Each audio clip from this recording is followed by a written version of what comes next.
Hello বন্ধুরা, এই যে দেখো কালকে পূজার জন্য কাঁঠাল এনেছিল। কাঁঠাল তো আর ঘরে কেউ খায় না, তার জন্য ওই যে চেলে ওখানে বড়া ভাজবো। আমারও কাঁঠাল ভালো লাগে না, তো বড়াটা বানালে ভালোই লাগে। তো ওই যে বড়া বানিয়ে নিচ্ছি ওখানে, বিকালে চা দিয়ে খাবো। তোমরা কারা কারা ভালোবাসো কাঁঠালের বড়া খেতে, চলে আসবে বিকালে চা খেতে, খেতে না। এখানে দেখো কাঁঠালের পকোড়া বড়া ভেজে নিচ্ছি সবগুলো আমি। তারপর এদিকে দেখো ডাল বসিয়ে রেখেছি, ডাল ফুটছে। আর এদিকে বড়াগুলো সব ভেজে রাখছি, দুই একটা পুড়ে গেছে। সব কাজ একসঙ্গে নিয়েছি, আর কি হবে বলো। এদিকে ভাজা, এই যে সবজি সব কেটে রেখেছি, এদিকেও কাটছি। এখানে দেখো সব ছেঁড়া বেড়া করে বসছি। তো বড়াগুলা এখানে এদিকে বসে ওইদিকে সবজি কাটতে গেলাম, তো বড়া কয়েকটা পুড়েই গেল। সব কাজ একসঙ্গে নিলে এরকমই হয়।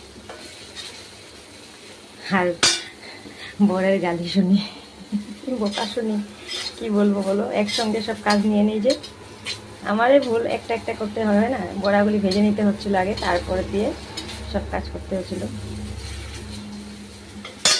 স্টিমটা কমিয়ে দিই একটু।